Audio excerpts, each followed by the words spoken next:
Well, just changing direction a bit in the light of the draconian behaviour of governments right across the country in relation to coronavirus. And remember what I just said. Across Australia, apart from Victoria, 12 people in hospital, 7 in intensive care. We lost twice as many Australians from the flu last year than we have lost so far from this coronavirus. And deaths in Victoria in July were down 500 on those in July last year. In the wake of the awfully draconian measures imposed on people around the country, living like battery hens in Melbourne, can't go further than 5 kilometres from your home, can't spend more than an hour in the park, businesses collapsing, families in a state of abject depression over where and how this will end, politicians and public servants who lecture us continue to sacrifice nothing. Slowly, someone has woken up to what this is doing to our children. If you live in the bush, as I did, you had to go to boarding school or no school at all. Parents send their kids to boarding school in Victoria. Those kids don't know where they will spend their school holidays. Closed borders stop them from coming home. While many children were trying to prepare for the HSC, remember, schools were closed down with no epidemiological justification. The same kids being taught by teachers who graduated with a teaching qualification but were never themselves in the upper levels of academia. Mark Latham has said we must toughen up the entry qualifications for people wanting to study teaching at university. No one, he said, with an ATR score below 70 should be admitted. Across the country, the same children face piles of homework, which I describe as educational terrorism. And then in New South Wales, the release from all of that is often by a sport. And in another arbitrary and unjustifiable decision last week, community sport was allowed, but a stack of inter-school sport was cancelled by the Berejiklian government. And this is piling trauma upon trauma on young people. School leavers across Australia have had their teaching butchered, and not one politician, apart from Mark Latham, who's forgotten more about education than most of these politicians know, not one leader of a major party has had the guts to admit that this accumulation of pressure on kids, mum and dad have lost their jobs, dad's business is closed, the evening meal's dominated by concern about where the family will go next, and so we now read of the suicide deaths of 9 high school students since January in a small pocket of Sydney. 3 of the girls who attended the same high school died within weeks of each other. One principal of a large Sydney high school said at the weekend that the added pressure of the COVID pandemic is taking its toll on students, especially those doing the HSC. These pressures pile up. Coronavirus, hours of homework, an unrewarding and uninspiring classroom environment. Across Australia, families wondering where they'll stand come September because JobKeeper can't go on forever. And the rather puerile answer is whack in a few more student counsellors. That's attacking the symptom, not the disease. And I just ask this, how would you feel if you're a child at boarding school and because of border closures you can't get home to see your mum and dad? All we've heard for months are alarmist directions to shut down your business, sack your staff, the kids can't go to school, you're living on the wrong side of the border because a couple of 100 years ago someone drew a line on a map. Families along the South Australian and Victorian border at wit's end. Suicide. How'd you feel if you're a Victorian child banned from attending your school because the school's in South Australia? What sort of government are we living under where we do this to our people and our children? Mark Latham, the leader of One Nation in the Parliament of New South Wales, talks more sense on education than anyone in this country. It's his day for us, Mark. Suicide, pressure on kids. Does anyone care? Well, Alan, we've been ringing this warning bell for 6 months now, saying that the health consequences of the lockdowns and the economic recession would be a lot worse than the health consequences of the virus. And when you've got governments, in some cases, playing politics with the border closures, separating parents from children, well, it's a crime against those families. And these things are just plain wrong. There's got to be proper regard for ensuring that in school holidays children are reunited with their parents, proper regard for allowing the kids to play a bit of community sport. Well, if you can play it on a Saturday, why can't you play it on a Wednesday? Why can they see Souths and Melbourne on the TV, but they can't play? Well, those restrictions are excessive, and you know, I said at the beginning we run the risk here of the dictatorship of the health bureaucrat. Yes. And people unelected, with frightened politicians, are handing out advice and pushing society around in a way where the health consequences are much more damaging than the virus itself. So the data's in, and, you know, a lot of this stuff should have been known earlier on.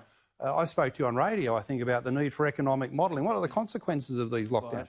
And only because he was in a stoush in the Cabinet, the New South Wales Treasurer got the modelling and it showed a $2 billion per week loss of economic revenue. Well, they're people's jobs, people's livelihoods, people's businesses. Yeah. And in the worst of circumstances, people give up on life. And when we talk about kids and suicide, look, I've got all these parents writing to me about homework. Now, fancy a situation where young kids, 13 and 14, have been giving 8 hours of homework at a weekend. You add that to everything else that's going on in that family, they're like battery hens in Melbourne, the pressure on kids is inestimable. Well, Alan, there's a lot of talk and a lot of money and a lot of wacko programs being introduced in schools under the banner of well-being. One of them was a Grow Your Mind program where they learn animal yoga. Let me interrupt you here. This bloke, I'm telling you, Mark Latham, has put together the best document on education I have read since Rodney Cavalier years and years ago wrote his own. It's an amendment parental rights bill. It's a second reading speech. And you're saying here the purpose of this parental rights bill is to legislate 2 decisions: outlaw gender fluidity teaching, course development and teacher training in the education system, and to reassert the rights and role of parents in the moral, ethical, political and social development of their children. Well, that's right. The Berejiklian government's lost control of the school education system. We found out in New South Wales there are 42,000 professional development teacher training programs. Why do you need 42,000? You need 100 to show them what's best practice in the classroom. 42,000, and a lot of them are teaching gender fluidity, saying to a 3-year-old boy, you can be a girl, saying to a 3-year-old girl, you can be a boy. And this is a form of child abuse. The government didn't even know this was going on. We brought it to the government's attention and it should be outlawed. If they were serious about getting rid of safe schools in New South Wales, this insidious program 2017, well, they should pass the law to say you can't have it in the classroom, you can't have it in the teacher training programs, you can't have it in the course development. Now, we can't have a situation where kids are told that there's no such thing as biological sex. What they've got to understand is that gender is socially constructed. A little boy walking down the street, not really a boy, he's only regarded as a boy because his parents dressed him that way.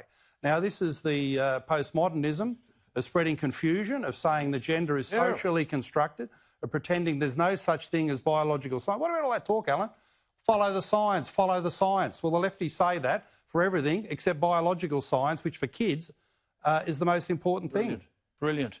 Doesn't this safe schools thing run classes where 12-year-olds, you say this in your document, are told to pretend you've come from another planet and arrive on Earth and you don't have a penis or a vagina? Well, this is what they're saying to kids that haven't even... on? Well, that's the point. That's the second part of the bill, to say that parents have got rights. Parental rights are a fundamental human right, and too many parents are locked out of the school environment. They don't know what's being taught in the classroom, and they're very worried about the things that they're learning about. Now, the lefties talk about international conventions. Let me just read something from Section 18.4 of the International Covenant on Civil and Political Rights. The states parties to the covenant undertake to have respect for the liberty of parents to ensure the religious and moral education of their children is in conformity with their own convictions. Yes. That's an international standard. That's a convention to which Australia is a party. If human rights mean anything, if they're worth a bucket of spit in this world, they are the rights of parents to know what's being taught in the classroom and to ensure that they're happy and comfortable with what's being taught on matters of religious, moral and ethical education. So it's a human rights standard. We haven't got it in New South Wales, and my bill says the schools have got to consult with the parents at the beginning of every year, set out chapter and verse, all the things going to be taught in the classroom, try and get a parental consensus around that. And for any parent who's not comfortable with that material, they've got the right, the human right, to take their kids out of that class. Yeah, well, I mean, you say here in this document that parents are the teachers of the values of their children, not schools. It's pretty simple stuff, but it's clear that the Teachers' Federation and outfits like this are in charge, and the Minister doesn't know, Berejiklian doesn't know. Well, who's running the joint? Well, the Teachers' Federation in New South Wales, they've got a right of veto over policy, but, Alan, the big change probably came 20 or 30 years ago because, you know, when you're a teacher and the traditional common sense view was the school was there for one purpose and one purpose only, to get the kids their qualifications and a better chance, a good start in life. Now, these lefties see the school as an agent of social and political change. Indoctrination. Indoctrinating the values and the views, the beliefs of the children, so they come out believing what the teachers say. Now, that's not the purpose of education. It's one of the reasons why New South Wales has the fastest falling academic results in the world, not just the country, the world. And we've got to get back to education and abolish all this indoctrination.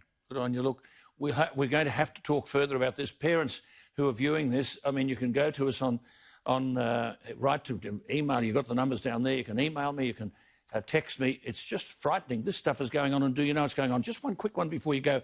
This second reading speech, will that be on your website? Facebook? Yeah, and on the Facebook page, Mark Latham's Outsiders, it's there, and on the Parliament website, and the bill's gone off to the Education Committee to have a look at it. We want to pry into the 42,000 professional development courses to find out what else has gone wrong. It's unbelievable. I mean, the government doesn't know what's in them. How can you be funding a system where the Minister, the Premier, none of the Cabinet know what's the content of these courses when it's for the future education of our children?